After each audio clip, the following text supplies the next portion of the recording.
খাল বিলে মাছ ধরে যে হাজার হাজার মানুষ জীবিকা নির্বাহ করে তাদের উপর নিপীড়নমূলক একটা আইনে পরিণত হবে। এটা আইন করা হয়েছে মানুষের কল্যাণে, এই আইন করা হয়েছে দেশের কল্যাণে, এই আইন করা হয়েছে কৃষিজীবী বা মৎস্যজীবী মানুষের কল্যাণে।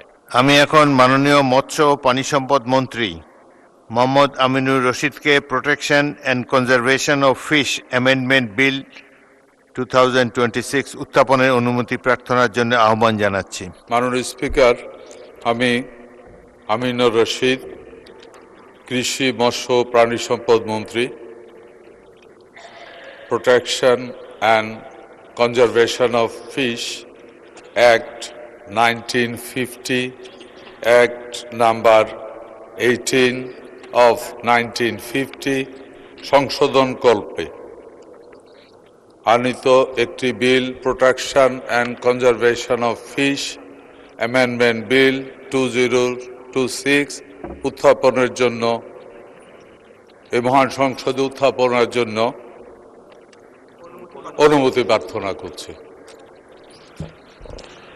মাননীয় সদস্যবৃন্দ, protection and conservation of fish act 1950, act number 18 of 1950 বিলের উপরে আপত্তি উত্থাপনের ব্যাপারে আপত্তি দিয়েছেন আব্দুল মান্নান মাসুদ, 273 নোয়াখালী 6। আপনি আপনার আপত্তিটি উত্থাপন করতে পারেন। মাননীয় স্পিকার, ধন্যবাদ আপনাকে। আমি উপকূলীয় অঞ্চলের প্রতিনিধি।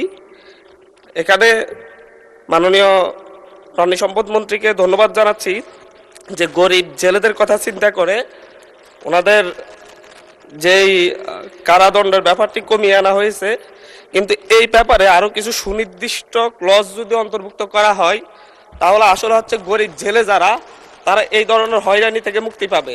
এই আইনের একটা প্রয়োগ রয়েছে। আসলে উপকূলীয় অঞ্চলে কিছু মাছ রয়েছে, যেমন আমরা ছায়া মাছ বলি, প্রায় হাজার হাজার কোটি টাকার এই অর্থনীতি। এই ছায়া মাছগুলো কারেন্ট জাল এবং ভিন্দি জাল ছাড়া আসলে হচ্ছে ধরা অসম্ভব। এই মাছগুলো ধরা হয় শুধুমাত্র হচ্ছে অগভীর সমুদ্রে, খাল বিলে, উপকূলীয় অঞ্চলে খাল বিলে। ওই জায়গায় এই জেলেরা যাদের নিজস্ব কোনো নৌকা নেই কিংবা হচ্ছে হাতে কিংবা হচ্ছে কারেন্ট জালে যারা মাছ ধরে, তারা এক বেলা খেতেও তাদের কষ্ট হয়ে যায়। বিভিন্ন ক্ষেত্রে দেখা যাচ্ছে হচ্ছে এই ধরনের মাছের যে ব্যবসাটি, এ ব্যাপারে যদি স্পেসিফিক করে দেওয়া হয় যে ভেলা নৌকায় মাছ ধরলে, ভেলা নৌকায় এই জাল ব্যবহার করলে কিংবা হচ্ছে অগভীর সমুদ্রে ব্যবহার করলে কী ধরনের শাস্তি হবে, কিংবা ডাবল ইঞ্জিন অথবা হচ্ছে বড় নৌকায় করে ব্যাপক হারে মৎস্য নিধনে কী ধরনের সাজা হবে, যে জেলেদের ব্যাপারে এখানে একটা আইনে এক্সটেন্ড টু 5 লাখ জরিমানার কথা বলা হয়েছে। আসলে যাদের উপরে এই আইনটা প্রয়োগ করা হবে তাদের পক্ষে 5,000 টাকা দেওয়া অসম্ভব, এবং দিনে এনে দিনে খাই এই ধরনের ব্যাপার রয়েছে তাদের মধ্যে। পাশাপাশি এই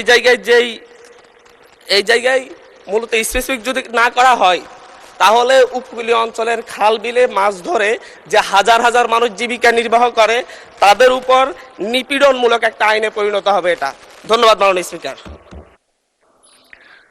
এ ব্যাপারে মাননীয় মন্ত্রী একটি সংক্ষিপ্ত বিবৃতি দিতে পারেন। মাননীয় স্পিকার, কারেন্ট জাল এবং ভিন্দি জাল যেটা, এই জালটা এর মধ্যে সারা বাংলাদেশের উৎপাদন নিষিদ্ধ।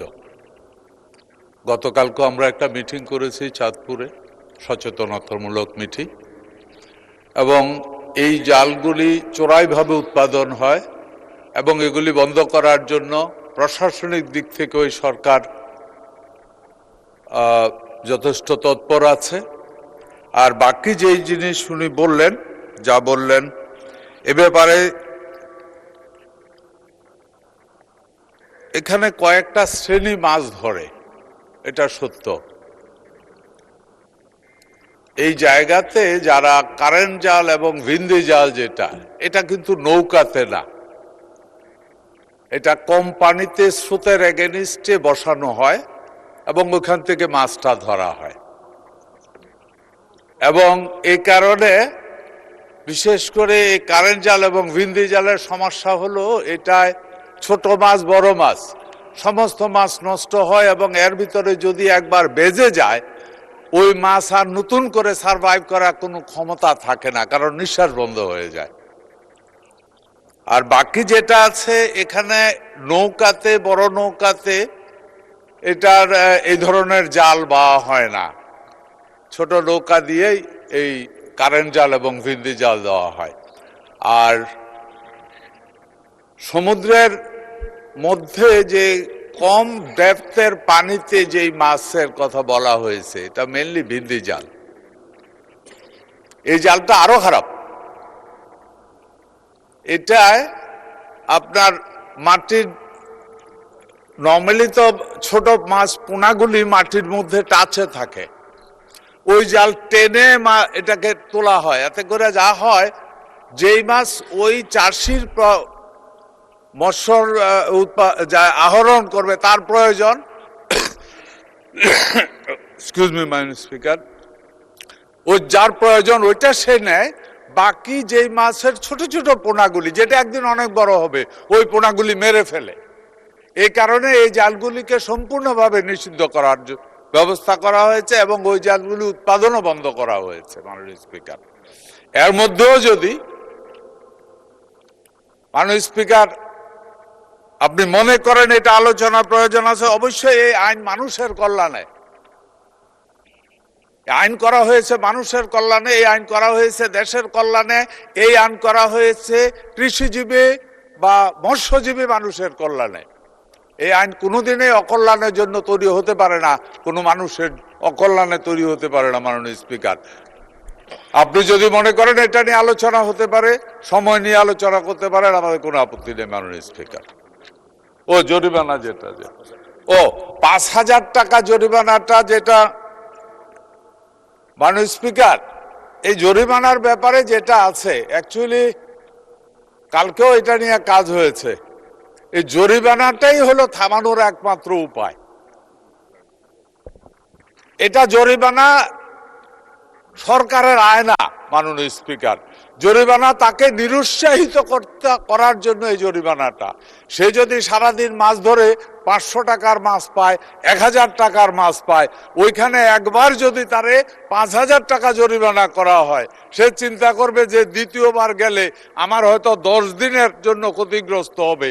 অ্যাকচুয়ালি ওই 10 দিনে সে যে মাছটা আহরণ করে তার থেকে বহুত বেশি টাকার মাছ নষ্ট করে ফেলে, ছোট ছোট পোনা। এই কারণে এই জরিমানাটা করা হয়েছে মাননীয় স্পিকার।